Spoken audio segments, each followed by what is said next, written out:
Dr. Disrespect was probably a name that you've heard at least once or twice. He was one of the OG YouTubers way back in the day. He made Call of Duty content. He was one of the biggest YouTubers, well, since the beginning of time. He's been streaming since like the dawn of YouTube, but even the fucking dawn of content creation. He might have even had a website before then.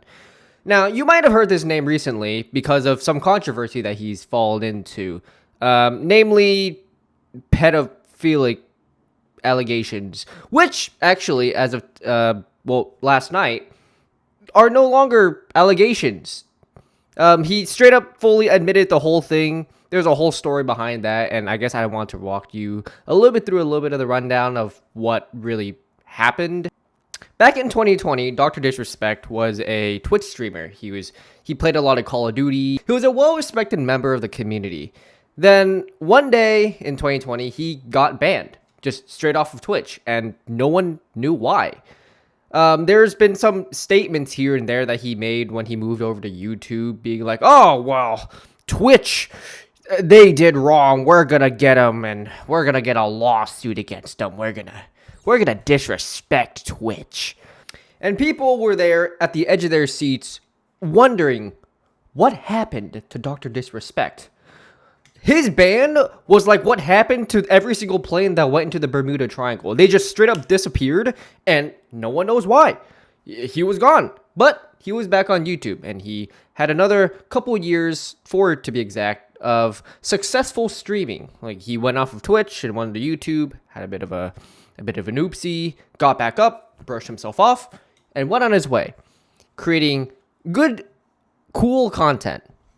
Until now. A couple of days ago, one of the former directors of Twitch made a statement saying he got banned because got caught sexting a minor in the then existing Twitch Whispers product. He was trying to meet up with her at TwitchCon. The powers that could be read in plain text.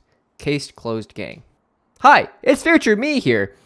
So, here to tell you that apparently this Cody guy, the former employee of Twitch, a little bit of a scumbag. He used to like dangle this carrot around for years, trying to get people to buy tickets to his concert or something. So, bit of a scumbag. But other than that, the evidence still stands. You know, Dr. Disrespect, kind of also a scumbag, but this guy is also a really shitty person as well, and we shouldn't really be revering him as some sort of like Twitch savior or anything. So just want to let you know that. Now, this is a really, really big allegation. Some person, now we know, referring to Dr. Disrespect, is talking to minors, which is, well, pretty fucking bad, in the Twitch Whispers section, which is like one of 3 people that actually use that entire fucking platform, and tried to meet up with her at TwitchCon. The third one, I don't believe has ever actually been proven, but he made these claims, and as you can see, no one really believed him. I mean, some people sort of ran with it, but a lot of people were looking for evidence. They were like, well, where's your evidence? Because this is one damning accusation. This is one big claim. Like, how can you make a claim like this? And then a couple of days after that, Midnight Society, one of the companies that Dr. Disrespect co-founded, he was legitimately a co-founder of this group. He made this group, really, dropped him. They straight up said, on Friday evening, we became aware of an allegation against one of our co-founders, Guy Beam, aka Dr. Disrespect. We assumed his innocence and began speaking with parties involved, and in order to maintain our principles and standards as a studio and individuals, we needed to act. For this reason, we are terminating our relationship with Guy Beam immediately. While these facts are difficult to hear and even more difficult to accept, it is our duty to act with dignity on behalf of all individuals involved, especially the 55 developers and families we have employed along with our community of players. This is pretty damning news, because to have your own company go out before you even made any statements and straight up just drop you is pretty fucking bad. It's not a great look for Mr. Dr. Disrespect. Now, if you thought we were done with that ride, there's one more little train I want to take you. One more little drop I want you to come with me on. Because the man himself, Dr. Disrespect, made a statement. Now, you've probably seen this statement already. It's been floating all over the internet, like one of the biggest things in all of gaming currently going on right now. But I still want to run through it with you just to let you know and let you see just how ridiculous this statement is. The Twitch ban. Hello. I'd like to make a quick statement. Let's cut the fucking bullshit, as you know there's no filter with me. I've always been upfront and real with you guys on anything I can be upfront about, and I'm always willing to accept responsibility, which is why I'm here now. First and foremost, I do want to apologize to everyone in my community, as well as those close to me, my team, and everyone at Midnight Society Game Studio. A lot of people have been left in the dark about what happened yesterday with Midnight Society and I, and we've made the painful decision collectively to have me step down. Our team is full of incredibly talented and good people that have high career ambitions and families. I never want to jeopardize the culture we have carefully crafted. Everyone has been wanting to know why I was banned from Twitch, but for reasons outside of my control, I was not allowed to say anything for the last several years. Now that 2 former Twitch employees have publicly disclosed the accusations, I can now tell you my side of the story regarding the ban. Were there Twitch whisper messages with an individual minor back in 2017? The answer is yes. Were there real intentions behind these messages? The answer is absolutely not. These were casual, mutual conversations that sometimes leaned too much into the direction of being inappropriate, but nothing more. Nothing illegal happened, no pictures were shared, no crimes were committed. I never even met the individual. I went through a lengthy arbitration regarding a civil dispute with Twitch, and that case was resolved by a settlement. Let me be clear, it was not a criminal case against me, and no criminal charges have ever been brought against me. Now, from a moral standpoint, I'll absolutely take responsibility. I should never have entertained these conversations to begin with. That's on me. That's on me as an adult, a husband, and a father. It should have never happened. I get it. I'm not perfect, and I'll fucking own my shit. This was stupid.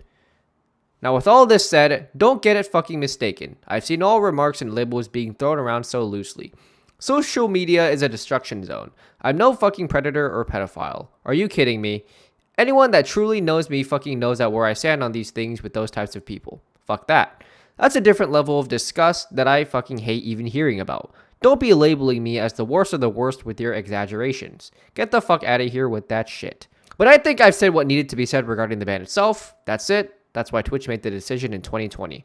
To my team, community, industry friends that have supported me, I apologize. I wish I could have said all this sooner. You guys have always showed me and my family love and support throughout all these years, and we love you guys like you can't imagine. I have the fucking best community and circle. If any of this has made you uncomfortable, I get it. You don't have to support me anymore, but just know you have always been greatly appreciated. But trust me when I say this, to all my haters that live and breathe social media with zero real life experience, I don't give a fuck about you. Finally, if you're uncomfortable with this entire statement and think I'm a piece of shit, that's fine. But I'm not fucking going anywhere. I'm not the same guy that made this mistake all those years ago. I'm taking an extended vacation with my family, as mentioned on stream, and I'm coming back with a heavy weight off my shoulders. They want me to disappear. Yeah, fucking right. So, as you can see, there's a lot to unpack with this statement. A lot of F-bombs dropped. The entire statement, I guess first of all, seems very aggressive, which I feel doesn't really feel like the correct sort of tone for these types of allegations. It's like when you yell at somebody for messing up and then they get mad at you and start pushing you back. Be like, no, you did something wrong. No, you did something wrong. What did I do wrong? I didn't do anything wrong. It just doesn't really fit the tone.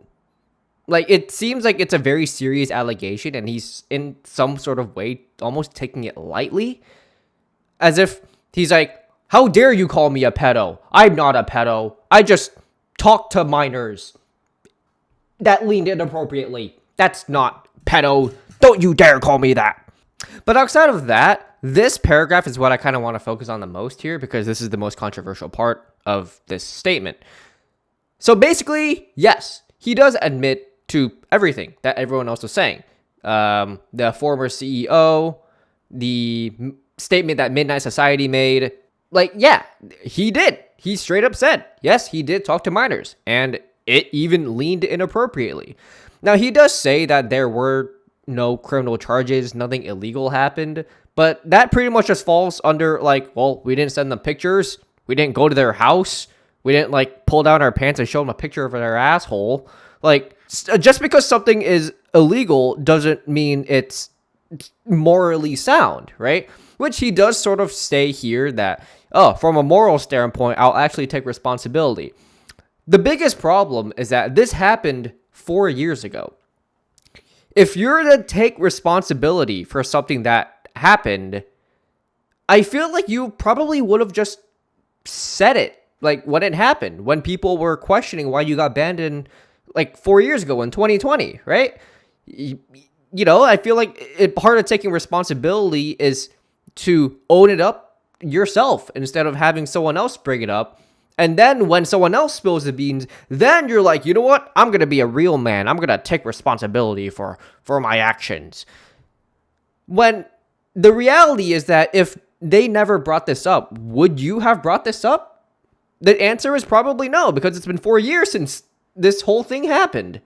Actually, correction, it happened in 2017. So this happened 7 years ago, not 4, which arguably makes it even worse. And the other part that sort of makes it feel really strange is this sentiment here. Trust me when I say this to all my haters that live and breathe social media with zero real life experience. I don't give a fuck about you. Okay, cool. Macho man time, right? But he's also acting as if people on Twitter, as much as they're kind of wacko sometimes, I'm pretty sure even people on Twitter know what a pedophile is. You can't really just go around, admit that you're a pedo, and then turn around and when people call you a pedo, you just call them haters. Because even if they are haters, even if they just go around and 24/7 do nothing but shit on you, sometimes they're right. And in this case, you literally have admitted it to them that they were right, that you are really a fucking weirdo. So you can't really just turn around and be like, oh, well, everyone that doesn't like me, they're haters. But everyone that supports me, I'll see you in a month after my extended vacation. It doesn't work that way. Another statement I want to show was this statement here, where he said that he collectively with Midnight Society decided to step down from the position. But in the Midnight Society's tweet, they said that they kicked him. They terminated, which is quite a strong word in legal jargon. It really just means, yeah, fuck you. We kicked you out. You're not part of this anymore. But Dr. Disrespect's version makes it seem like it was a collective, like, bye-bye, you know, with a farewell party and everything. So in terms of that, I feel like that's a bit of a smaller thing, but it's just a slight indiscrepancy. I mean, it really could have just been like, they could have just meant the same thing. But I guess the last thing I want to take a point at was this statement here. They want me to disappear. Yeah, fucking right. I mean, it kind of fits with the whole macho man look that he's trying to pull off here. But again, it really doesn't fit the gravity of the situation. You know, I kind of feel like this is the kind of statement you'd make when, like, someone steals your chocolate milk. You know? Like, how fucking dare you? You want to go, pussy? You want to fight? You want to go at me, huh? Yeah, like, you know, statements like that are quite defensive. And it just seems like this whole macho man's, like, look is very defensive. Like, he says he owns up to a lot of his actions, but yet it honestly kind of feels like he's kind of not owning up to any of it. And that's honestly a really, really big problem, especially for something like this. I mean, even if he were to sincerely apologize, would that have erased what he did? No, right? At the very least, it would have shown that he had at least some remorse for what actually happened. But instead, it just feels like he's really just defending the whole thing while typing in the corporate buzzwords for, like, YouTuber apology mode. That's really what it feels like this entire statement is. He's just going on YouTuber apology mode, except the Twitch's version of that. So, yeah, I mean, Dr. Disrespect, going through some tough times right now.